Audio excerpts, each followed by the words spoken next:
कहानी की शुरुआत होती है अंटार्कटिका के बर्फीले समुद्र में, जहां मैक्स नाम का एक कुत्ता एक व्हेल की लाश का मांस खा रहा था। तभी अचानक एक सील मछली ने उस पर हमला कर दिया। मैक्स तुरंत भौंकते हुए वहां से भाग निकला और सीधा अपनी लीडर माया के पास पहुंचा। माया के अलावा उनके ग्रुप में कई और शिकारी कुत्ते भी थे और वो सब यहाँ कुछ महीनों से भूखे प्यासे घूम रहे थे। अब मैक्स माया को इशारा करके फिर से व्हेल के पास पहुंचा और सील का ध्यान भटकाने के लिए मांस का टुकड़ा चुरा कर भाग निकला। ये देखकर वो सील मछली भी पानी में घुसकर मैक्स का पीछा करने लगी। तभी माया मौका देखकर अपने साथियों के साथ खाना खाने में लग गई। उधर मैक्स सील को चकमा देकर बहुत दूर ले आया और तब सील को एहसास हुआ कि उसे बेवकूफ बनाया गया है। अब सील फटाफट वापस भागी और अचानक उसने अपने तीखे दांतों से माया की टांग पर काट लिया। जब मैक्स ने ये देखा तो वो अपने साथियों की रक्षा के लिए तुरंत दौड़ कर आया और सील पर हमला कर दिया। आखिरकार उन्होंने मिलकर सील को भगा तो दिया, लेकिन इस सब में माया काफी जख्मी हो चुकी थी।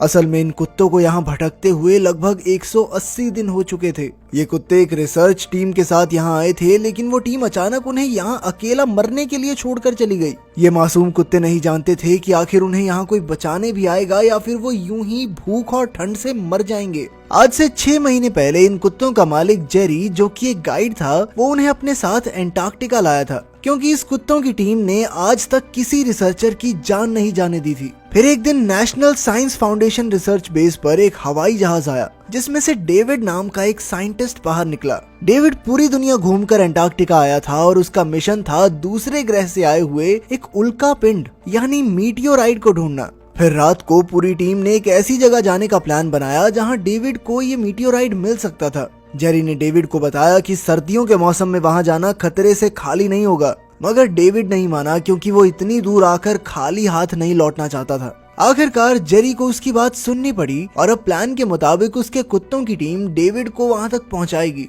अगली सुबह जेरी और डेविड कुत्तों की टीम के साथ बिल्कुल तैयार थे। तब जेरी ने डेविड को कुत्तों के साथ घुलने मिलने का तरीका सिखाया। इसके बाद वो सब बर्फीले मैदानों के सफर पर निकल पड़े। कुत्ते पूरी जान लगाकर जेरी और डेविड को खींच रहे थे। कुछ देर बाद जेरी ने उन्हें रोका और देखा कि आगे ढलान थी, इसलिए उसने डेविड को ब्रेक पकड़ने को कहा और खुद रास्ता दिखाने के लिए आगे चला गया। लेकिन अचानक बर्फ टूट गई और डेविड पानी में डूबने लगा। खुशकिस्मती से जेरी और कुत्तों ने मिलकर ऐन वक्त पर उसे बाहर खींच लिया और उसकी जान बचाई। इसके बाद वो दोबारा से जोरों शोरों से आगे बढ़ने लगे और फिर कुछ ही समय में अपनी तय की हुई जगह पर पहुंच गए। वो बेहद खुश थे, पर तभी जेरी को बेस से फोन आया कि आगे बर्फीला तूफान शुरू होने वाला है, इसलिए उन्हें जल्द से जल्द बेस पर लौटना होगा। ये सुनकर जेरी तुरंत वापस जाने के लिए सामान बांधने लगा, लेकिन डेविड फिर भी नहीं माना और कहने लगा कि वो उस मीटियोराइट तक पहुंचने से कुछ ही कदम दूर है। दरअसल सभी जानते थे कि आखिर वो यहाँ क्या करने आया है और अगर वो खाली हाथ लौटा तो उसकी बहुत बेइज्जती होगी। अब बेचारे जेरी की नौकरी भी खतरे में थी, इसलिए उसे ना चाहते हुए भी डेविड की बात माननी पड़ी। उसने कुत्तों को सुरक्षा के लिए वहां बांधा और खुद डेविड को रास्ता दिखाने लगा। खुशकिस्मती से जल्द ही डेविड को वो मीटियोराइट मिल गया जिसके लिए वो इतनी दूर आए थे। लेकिन तभी वहां तेज बर्फीली हवाएं चलने लगी और डेविड ने मौसम का हाल पूछने के लिए बेस पर फोन किया, लेकिन तभी अचानक उसका पैर फिसल गया और वो ढलान से सीधा नीचे जा गिरा, जिससे उसके पैर की हड्डी भी टूट गई। जैसे ही जेरी ने उसकी मदद करने की कोशिश की, अचानक बर्फ टूटने लगी और एक ही पल में डेविड बर्फीले पानी में डूबने लगा। जेरी ने तुरंत डेविड को बर्फ को पकड़ने को कहा और फिर माया को रस्सी देकर डेविड के पास जाने को कहा। वहाँ की बर्फ किसी भी वक्त टूट सकती थी, जिससे माया भी डरी हुई थी, लेकिन फिर भी डेविड की जान बचाने के लिए माया सावधानी से आगे बढ़ती रही और उसने डेविड के गले में रस्सी डाल ही दी। आखिरकार सभी कुत्तों ने डेविड को खींचकर बाहर निकाल लिया और उसकी जान बच गई। वहीं दूसरी ओर बेस पर सभी लोग जेरी और डेविड के लिए काफी परेशान थे,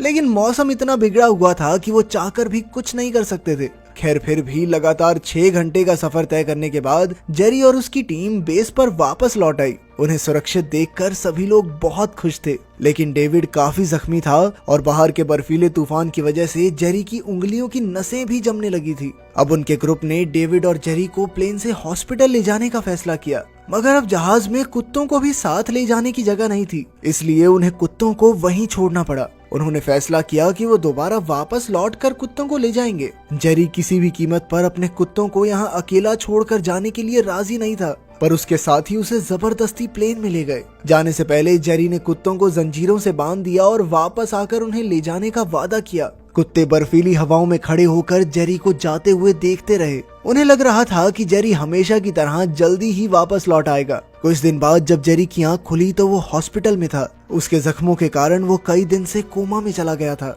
अपनी आंखें खोलते ही उसने सबसे पहले यही पूछा कि उसके कुत्तों को कोई वापस लेकर आया कि नहीं, पर उसे पता चला कि बेहद खतरनाक मौसम की वजह से किसी को भी अंटार्कटिका में घुसने की इजाजत नहीं है। तब जेरी गुस्से में अपने सीनियर से मिला और बेस पर एक प्लेन भेजने को कहा, मगर उसके सीनियर ने साफ इनकार करते हुए कहा कि उन कुत्तों की जान इंसानों से बढ़कर नहीं है जो उन्हें बचाने के लिए प्लेन भेजा जाए। वहीं दूसरी ओर कुत्तों की टीम को वहां बंधे हुए 4 दिन हो चुके थे। वो सब भूख से तड़प रहे थे और अब जेरी के वापस लौटने की उम्मीद भी खो चुके थे। तब अपनी जान बचाने के लिए मैक्स अपनी जंजीर को जोरों से खींचने लगा और जल्द ही आजाद हो गया। उसे देखकर बाकी कुत्तों ने भी ऐसा ही किया और जल्द ही सभी आजाद हो गए। मगर आजाद होने के बाद भी कुत्ते वहीं घूमते रहे क्योंकि उन्हें उम्मीद थी कि उनका मालिक वहां जरूर आएगा। इस तरह कई दिन बीत गए और सभी कुत्ते भूख प्यास से मरने लगे। अचानक एक दिन मैक्स को एक पक्षी दिखाई दिया और वो भूख के कारण बिना कुछ सोचे उसके पीछे भागने लगा। जल्द ही बाकी सारे कुत्ते भी उसके पीछे आ गए। तब माया ने लीडर होने के नाते सबसे बूढ़े कुत्ते जैक को अलविदा कहा क्योंकि उसमें अब आगे बढ़ने की जान नहीं बची थी। इसके बाद माया ने पूरी टीम को पक्षियों का शिकार करना सिखाया। वहीं दूसरी ओर जेरी अब भी किसी तरह अंटार्कटिका जाकर कुत्तों को वापस लाने की कोशिश में लगा हुआ था। वो पैसे जमा करने के लिए वॉशिंगटन तक पहुंच गया, लेकिन उसके लिए हर जगह के दरवाजे बंद थे। उसे बताया गया कि इंसानों को सर्दियों के बाद ही अंटार्कटिका जाने की इजाजत मिलेगी। ये सुनकर तो जेरी का दिल ही बैठ गया क्योंकि उसके कुत्ते अकेले इतने खतरनाक मौसम में जिंदा नहीं रह पाएंगे। खैर फिर वो डेविड से मिलने उसके घर गया। डेविड का पैर अब भी ठीक नहीं हुआ था। खैर जेरी ने उसे कुत्तों के साथ वाली तस्वीर दिखाई ताकि डेविड सरकार में बैठे अपने दोस्तों से बात करके उसका काम निकलवा सके। मगर डेविड ने भी यही कहा कि कोई भी उन कुत्तों की जान बचाने के लिए इतने पैसे बर्बाद नहीं करेगा। अब जेरी के पास कोई चारा नहीं था, इसलिए उसने खुद को सबसे अलग कर लिया और अपने घर में बंद होकर अपने प्यारे कुत्तों को याद करता रहा। इसी तरह समय बीतता रहा और अब कुत्तों को अंटार्कटिका में अकेले भटकते हुए पूरे 50 दिन हो गए थे। बेहद खतरनाक मौसम और बर्फीली हवाओं ने उनका हौसला तोड़ दिया था। अचानक जब आसमान में अरोरा लाइट्स दिखाई दी तो वो उन्हें खाना समझकर पागलों की तरह दौड़ने लगे,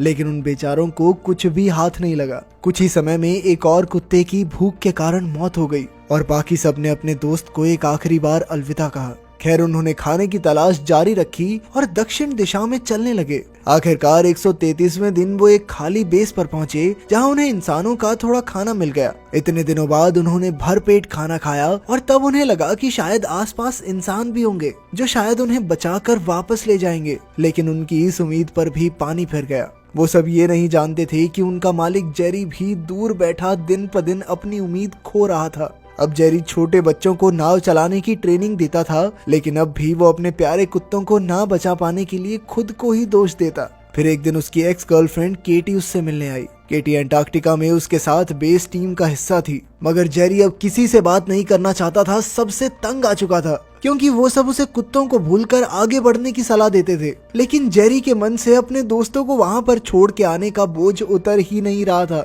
इसलिए वो उस आदमी से मिलने गया जिससे उसने कुत्ते खरीदे थे और उससे मिलकर उसने माफी मांगी क्योंकि वो उनकी रक्षा नहीं कर पाया। तब उस आदमी ने जेरी से कहा कि उसे इतनी जल्दी हार नहीं माननी चाहिए। जैसे उसके कुत्तों ने हमेशा उसकी हिफाजत की है, उसे भी उन्हें बचाने के लिए हर संभव प्रयास करना चाहिए। उस आदमी की ये बात जेरी के दिल में घर कर गई और जेरी ने घर लौटते ही सारा सामान बांधा और अंटार्कटिका जाने की तैयारी करने लगा। इसके बाद उसने न्यूजीलैंड जाकर एक शिप भाड़े पर ली जिसमें बैठकर वो अंटार्कटिका जाने का प्लान बना रहा था, लेकिन वहाँ भी सबने उसका मजाक उड़ाया और शिप के मालिक ने कहा कि वो पागल हो चुका है। एक बार फिर से जेरी के सभी रास्ते बंद हो चुके थे और इस सब से वो काफी ज्यादा परेशान हो गया। तभी उसे उस बार में केटी दिखाई दी। कुछ ही समय में उसे डेविड और अपनी टीम के बाकी लोग भी मिल गए। तब पता चला कि वो सब जेरी के इस मिशन में उसका साथ देने आए थे। असल में डेविड ने अपने बेटे की बनाई हुई एक पेंटिंग देखी जिसमें उन कुत्तों ने अपनी बहादुरी से डेविड की जान बचाई थी। ये देखकर उसका दिल पिघल गया और उसने पैसों का इंतजाम किया। आखिरकार वो सब बिना समय गवाए अंटार्कटिका की ओर निकल पड़े,